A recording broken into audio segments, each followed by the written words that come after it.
YS Viveka గారి హత్య కేసులో కోర్టుకు హాజరైన అవినాష్ రెడ్డి గారి ఫాదర్ భాస్కర్ రెడ్డి గారికి అని చెప్తుంది, మేము అమాయకులం, మాకేం తెలియదు అంటూ వాళ్ళు ఇచ్చిన స్టేట్మెంట్ ఎలా చూడాలంటారు? మరి గతంలో కూడా ప్రస్తుతం చూస్తే కనుక వైఎస్ వివేకా గారి హత్య కేసులో స్టేట్మెంట్ ఇచ్చిన ఏదైతే కనుక సిబిఐ ముందర స్టేట్మెంట్ ఇచ్చారో వాళ్ళందరూ ఒకళ్ళ తర్వాత ఒకళ్ళు చనిపోతున్న పరిస్థితి.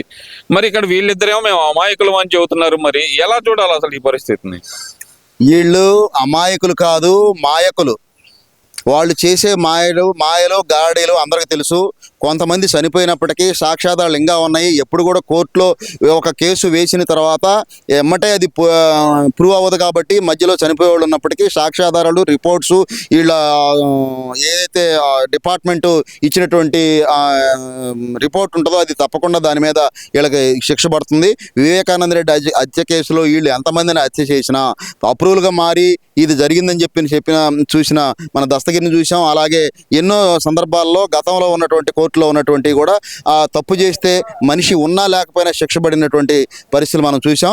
వీళ్ళు ఇవాళ ఏదో కోర్టుకు పోయేది దొంగ పలుకులు, చిలక పలుకులు పలికిన మాత్రాన వివేకానంద రెడ్డి హత్య కేసు తప్పకుండా ఎవరైతే దాన్ని హత్య చేశారో అది రుజువు అయ్యేదానికి డెఫినెట్గా ఆధారాలు ఉన్నాయి, తప్పకుండా రుజువు అవుతుంది. అంటే ఇక్కడ మరీ ముఖ్యంగా చూస్తే కనుక జగన్మోహన్ రెడ్డి పోలీసులను బెదిరించే పరిస్థితి, 2 నెలల్లో నేనే అధికారంలోకి వస్తాను, మీ అందరూ అంతు తేలుస్తాను అంటూ పోలీసులను బెదిరించే పరిస్థితి ఎలా చూడాలంటారు అసలు ఈ పరిస్థితిని? ఇప్పుడు జగన్మోహన్ రెడ్డి మాట్లాడేటువంటి మాటలు దెయ్యాలు వేదాలు అలినట్టుగా ఉన్నాయి తప్పక ఒక ప్రజాస్వామ్యంలో ఒక 5 సంవత్సరాలు ఎమ్మెల్యేలుగా గెలిపించి ముఖ్యమంత్రి అయిన తర్వాత 5 సంవత్సరాల పాటు అదే ముఖ్యమంత్రి కొనసాగుతాడు. అత్యధిక మెజార్టీ ఇచ్చినటువంటి 161 స్థానాలు ఎన్డీఏ కూటమికి మన ఆంధ్రప్రదేశ్లో ఇచ్చినటువంటి పరిస్థితుల్లో ఆయన 2 నెలల్లో ప్రభుత్వం మారుతుంది అని చెప్పని మాట్లాడుకోవడానికి ఆయన ఒక ముఖ్యమంత్రి ఆ రోజు చేయడమే ప్రజల యొక్క పొరపాటు అయితే ఆయన ముఖ్యమంత్రి స్థానాన్ని అధిరోహించి కూడా మళ్ళీ ఈరోజు ఇట్లాంటి పిచ్చి మాటలు మాట్లాడుతున్నారంటే ఆయన తెలివితేటలో ఆయన ఆలోచన రాష్ట్రంలో పరిపాలించిన తీరు ఎలా అన్యాయంగా ఉందో ఈరోజు మాట్లాడే మాటలు కూడా అంతే దుర్మార్గంగానే చెప్పాలి. మరి ఎలా చూడాలంటారు? ఈ మధ్యకాలంలో ఎక్కడ చూసినా సరే వైసీపీ నాయకులందరూ పోలీసులను బెదిరించే పరిస్థితి, మీ అంతు తేలుస్తామని. కానీ పోలీసు సంఘ నాయకులు మాత్రం ఎక్కడ ఎందుకు మాట్లాడలేని పరిస్థితిలో ఉన్నారంటారు? గతంలో చూస్తే కనుక ఎప్పుడు పట్టినా సరే చిన్న విషయం జరిగినా జరగకపోయినా సరే మీడియా ముందరకు వచ్చి ఈ తొడగొట్టిన గోరంట్ల మాధవ్ కానీ లేదంటే కొంతమంది మీ అంతు తేలుస్తామంటూ మేము సంగతి తెలుస్తామంటూ మాట్లాడిన పోలీస్ సంఘ నాయకులు కానీ ఈరోజు ఎందుకని కామ్ అయిపోయారు అనుకోవచ్చు అంటారు? ఆ రోజు జగన్మోహన్ రెడ్డి ప్రతి వాళ్ళని ప్రోత్సహించి తిట్టండి, మాట్లాడండి, ఏదో ఒకటి అనవసరమైన మాట్లాడమని చెప్పని జగన్మోహన్ రెడ్డి గారే ప్రోత్సహించే దాంట్లో భాగమే ఆ రోజున ఎవడంటే వాడు వచ్చి రోడ్డు మీదకి వచ్చి మాట్లాడే పరిస్థితి. మేధావులు కూడా అతను అందరిని బెదిరించే ప్రయత్నం చేశాడు కాబట్టి మాకెందుకులే సర్దుకోని పరిస్థితి. ఈ రోజు నారా చంద్రబాబు నాయుడు గారు చేస్తుంది ఏంటంటే వాళ్ళు ఎవరో ఏదో మాట్లాడుకున్నందులో ఉపయోగం లేదు, మనకు రాష్ట్రం అభివృద్ధి జరగాలి, మన బిడ్డల భవిష్యత్తు బాగుండాలి అనే ఉద్దేశంతో మనం పనిలో చట్టం తానంతటా దాని పని చేసుకుపోతుంది. చట్టాన్ని మనం ఏదైతే ఉందో ఆ చట్టం ప్రకారం మనం నడుద్దాం. మనం ప్రజల ప్రయోజనాలకు ముఖ్యము, మనకి దాడులు లేకపోతే కొట్టడాలు లేకపోతే వాళ్ళు మాట్లాడాలు ముఖ్యం కాదు అనే ఉద్దేశంతో చంద్రబాబు నాయుడు గారు రాష్ట్ర అభివృద్ధి పట్ల శ్రద్ధ పెట్టారు. కాబట్టి ఇవన్నింటిని కూడా ఏం పట్టించుకోకుండా ఎవరు కూడా మాట్లాడేవాళ్ళు కూడా పనికిమాలిన మాటలు మాట్లాడకుండా పద్ధతి నేర్చుకున్నారు. కాబట్టి మాకు నేర్పింది, ప్రజలకు నేర్పింది, నాయకులు నేర్పింది ముఖ్యమంత్రి వర్యులు నారా చంద్రబాబు నాయుడు గారు. మనం చట్ట ప్రకారం వెళ్దాం, మన పద్ధతి ప్రకారం వెళ్దాం, మన రాష్ట్ర అభివృద్ధి కోసం వెళ్దాం, దానికోసం మనం మాట్లాడ తప్పక అనవసరమైన మాటలు మాట్లాడకూడదని చెప్పి మాకు ఆయన మా పాఠాలను చెప్తారు. కాబట్టి అదేవిధంగా మేము వెళ్తున్నాం.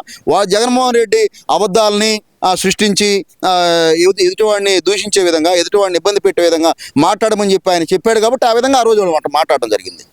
రాష్ట్ర ప్రభుత్వం ఏదైతే కనుక అధికారంలోకి రావడానికి ముందా యువతకి ఇచ్చిన హామీలు 20 లక్షల ఉద్యోగాలు ఇస్తాం, మేము కల్పిస్తాం 5 సంవత్సరాల్లో అంటూ ఏదైతే ప్రకటన చేసిన దాని దిశగా అడుగులు పడతాయి అనుకోవచ్చు అంటారా? ఎందుకంటే రాష్ట్ర ప్రభుత్వం ప్రకటించిన దాని ప్రకారం 8 లక్షల కోట్ల పెట్టుబడి ఇప్పటి వరకు వచ్చింది అని చెప్తున్నారు. దీని పరంగా చూసుకుంటే కనుక 20 లక్షల ఉద్యోగాల కల్పన అనేది సాధ్యమయ్యే అవకాశం ఉందనుకోవచ్చు అంటారా? తప్పకుండా గౌరవ ముఖ్యమంత్రి నారా చంద్రబాబు నాయుడు గారు కానివ్వండి, గౌరవ మంత్రివర్యులు నారా లోకేష్ గారు కానివ్వండి, ఎక్కడైతే ఏ దేశం అయితే వెళ్తున్నారో అన్ని చోట్ల కూడా ఎంఓఏలు చేయించుకోవడం జరుగుతూ ఉంది. గత ప్రభుత్వం చేసినటువంటి అరాచకాలకి మేము ఆ రాష్ట్రానికి పోము అని చెప్పని అక్కడ కొంతమంది చెప్తున్నప్పటికీ ప్రజల మీద మాకు నమ్మకం ఉంది. తప్పకుండా మా కంపెనీలు తీసుకొస్తే మేము ఇచ్చిన మాట నెరవేరుతుంది. ఉద్యోగాలు కూడా యువతకి తప్పకుండా 20 లక్షలు ఇచ్చినటువంటి హామీలు ఏవైతున్నాయో నెరవేరుతాయి. కాబట్టి మమ్మల్ని నమ్మండి. అని చెప్పని ప్రతి వాళ్ళతో కూడా ప్రతి దేశంతో కూడా మాట్లాడుకోవాల్సిన పరిస్థితి ఒప్పించి వాళ్ళని కంపెనీలు తీసుకురావడం జరుగుతుంది. దాంట్లో భాగంగానే మాకు కావలి రామాయపట్నం నుంచి బీపీఎల్ వచ్చే దాంట్లో సార్థకత అవ్వడం కానీ, అట్లాగే ఈ విఏ ఆటో ఓరవకల్లో ఫ్యాక్టరీ రావడం కానీ 8 లక్షల కోట్ల రూపాయలు కంపెనీలు తెచ్చేదానికి, పెట్టుబడులు పెట్టేదానికి తప్పకుండా కృషి చేస్తూ ఉన్నారు. జగన్మోహన్ రెడ్డి చేసినటువంటి అరాచకాలు ఏవైతే ఉన్నాయో, జగన్మోహన్ రెడ్డి ఎక్కడ కూడా కంపెనీల్ని పారదోలిన పరిస్థితి ఏదైతే ఉందో, ఆ పారదోలిన పరిస్థితుల నుంచి ఈ రోజున మళ్ళీ మన రాష్ట్రానికి కంపెనీలు తీసుకురావడానికి ఒకవైపు బాబు గారు, ఒకవైపు లోకేష్ బాబు గారు ఇద్దరు కూడా కృషి అది మర్చిపోలేనిది. వాళ్ళు ఎంత నచ్చ చెప్పినా కూడా మీరు బాగానే ఉంది, మీరు ఈరోజు మాటలు చెప్తారు, రేపు పొద్దున ప్రజలు మళ్ళీ ప్రభుత్వాన్ని మారిస్తే మా పరిస్థితి ఏందని చెప్పని వీళ్ళతో మాట్లాడడం జరుగుతుంది. అలాంటి పరిస్థితులు ఇంక ముందు జరగవు. మా ప్రజలు ఒకసారి మోసపోయారు, మళ్ళీసారి మోసపోకుండా మళ్ళీ తెలుసుకొని ఏదైతే ఉద్యోగాలు కల్పన ఏదైతే ఉందో ఆ ఉద్యోగాలు రావాలంటే మా యువత ఇబ్బంది పడుతుంది. కాబట్టి ఇబ్బంది నుంచి ఎదుర్కొని మళ్ళీ ఉద్యోగాలు అందరికి కూడా వచ్చి మా యువత కూడా బాగుండాలనే ఉద్దేశంతో మేము ప్రయత్నం చేస్తూ ఉన్నాం. ఆ నమ్మకం మాకుంది మా ప్రజల మీద.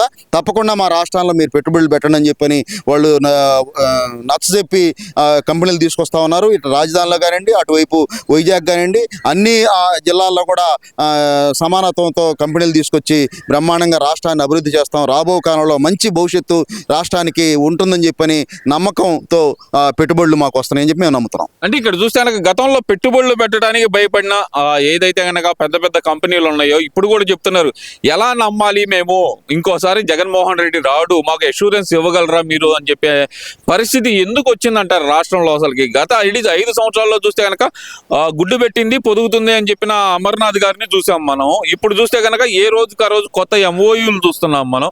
ఇంత మార్పు రావడానికి గల ప్రధాన కారణం ఏమనుకోవచ్చు అంటారు? గతంలో MOUలు అయినటువంటి కంపెనీలను కూడా వాళ్ళు పారదోలిన పరిస్థితి, ఎక్కడ కూడా అవకాశాలు ఉన్నటువంటి పరిస్థితి, స్థలాలు ఇవ్వనటువంటి పరిస్థితి, ఆ పరిస్థితుల్లో ఎవరు కూడా ఇబ్బందులు పడి వెనకపోయినటువంటి పరిస్థితిలో మళ్ళీ ఎవరికైనా భయం వేస్తుంది. ఒకసారి మనం ఒక అడుగు వేసిన తర్వాత అడుగు వెనకపడినప్పుడు మళ్ళీ అడుగు వేయాలంటే ఎవరికైనా మనం సామాన్యంగా మనం ఆలోచిస్తే కూడా ఇబ్బందులు ఉంటాయి. అందుకనే లోకేష్ బాబు గారిని, చంద్రబాబు గారిని అడుగుతున్నారు. మళ్ళీ రేపొద్దున 19వ తారీఖు కూడా మళ్ళీ దావోద్ వెళ్ళడానికి కూడా ప్రయత్నం చేస్తూ ఉన్నారు.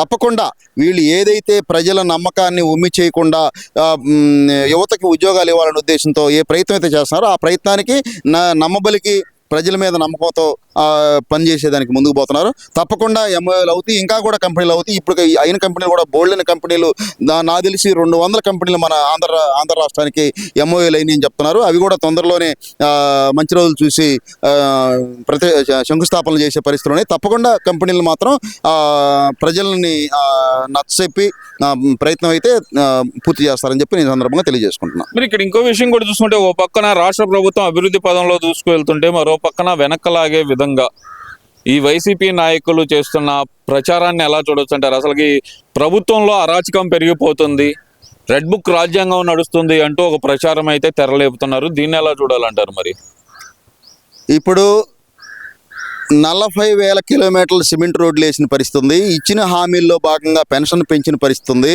అలాగే డెవలప్మెంట్లో అనేక రకాలుగా చేసుకుంటూ వెళ్తున్నాం. అన్నీ ఒకటికొకటి 1 by 1 ఏదైతే 6 గ్యారెంటీలు ఇచ్చారో అన్నింటిలో చేసుకుంటూ పోతున్నారు. రాబో కాలంలో మళ్ళీ బస్సు ఫ్రీ కూడా తొందరలోనే తీసుకొచ్చే పరిస్థితి ఉంది. అట్లాగే అందరూ BC, ST, SC మైనార్టీలకు కూడా లోన్లు కూడా ప్రొవైడ్ చేసే పరిస్థితి ఉంది.